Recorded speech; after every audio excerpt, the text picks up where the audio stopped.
Night of the Lepus. Oh God. Night of the Lepus. This is a movie that defines schlock. A movie that is so laughable and so silly that it's hard to believe that it even exists.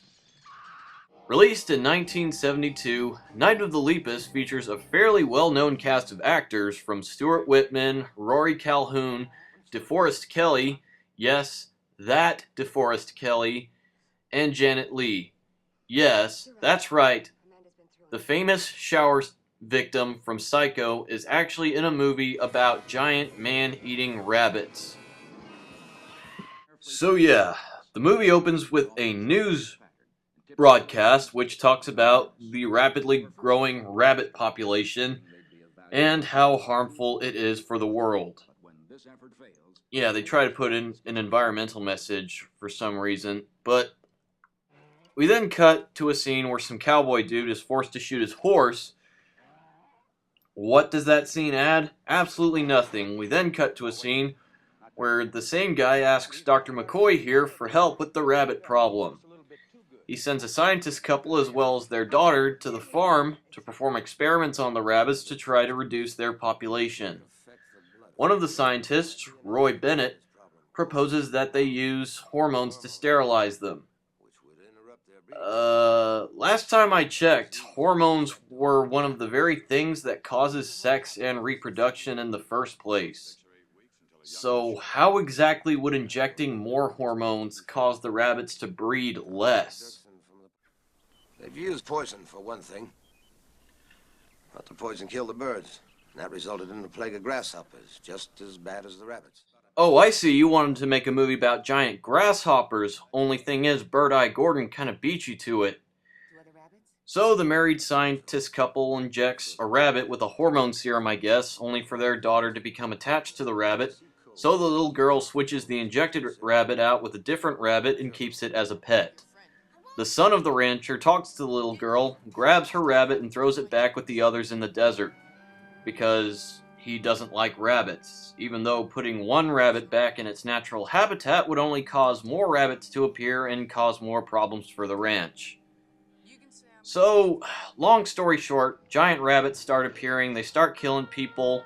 Why the rabbits are now all of a sudden carnivorous is beyond me, but the rabbits become more numerous, and by the end of the movie they go on a rampage through town, only for the military to wipe them all out in a single maximum rabbit killing scene.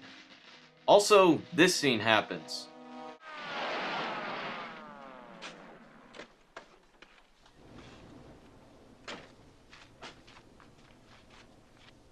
Attention! Attention! Ladies and gentlemen, attention! There is a herd of killer rabbits headed this way and we desperately need your help. Roll up your windows. Turn on your lights and follow the police car at the entrance of the theater. Please keep calm and cooperate with the authorities. Do you read me? All right, move out.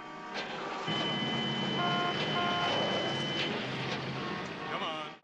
This has got to be one of the single dumbest parts of any movie I've seen. He drives to a drive-in theater and tells everybody that giant rabbits are coming. And they all believe him. It's not even the fact that they all believe the guy that's the most absurd. It's the fact that all the cars turn their lights on at the same time. You would think that there would be one guy who thought this guy was crazy and wouldn't even bother to turn off his car. Oh, and there's this scene too. So, what have we got here? Vampires? Possibly. Well, frankly, Sheriff, off the top of my head, the only thing that could have caused this sort of destruction would have been a saber-toothed tiger. As a matter of fact, a lot of them. Okay, so the doctor says vampires and saber-toothed tigers. Do both of those things actually exist in the universe that this movie is set in? Because that would certainly explain why the people in the theater were so quick to believe the cops' killer rabbit story. This is just a movie that fails on so many conceivable levels. I mean, The plot is so silly and ridiculous. The science is backwards, the editing is insanely clumsy, and the acting and dialogue is beyond terrible. And on top of that, the special effects are some of the most blatantly obvious and cheesy special effects I have ever seen. And that is why it's awesome. And not to mention that it doesn't take a half brain-dead gorilla to figure out how they even did the effects. They obviously had a bunch of rabbits running in slow motion across a miniature set. Not to mention guys wearing rabbit suits for all the close-up shots and stunt work. But, I mean, seriously, giant rabbits? Out of all the creatures in the animal kingdom you could have gone with, you had to choose giant rabbits? I mean, seriously, that doesn't even sound like a serious horror movie. It sounds more like a spoof of a horror movie. To have a creature like a rabbit as the main bad guy in your movie. But what's honestly more surreal than this movie itself was the critical reaction. It's pretty safe to say that it was very critically panned when it first came out, but there was one point that really confused me. The big criticism that was hailed towards this movie by most critics that I saw criticized it due to the one reason that the filmmakers failed to make the rabbits scary. Now let me say that again. Apparently, according to the general consensus, the biggest problem this movie had was the inability to make the giant man-eating rabbits scary. Now, allow me to dissect that one criticism with one very simple comment. Rabbits are not scary! Why were people afraid of Jaws? Because Jaws was about a shark, and sharks, in real life, are generally known to eat people.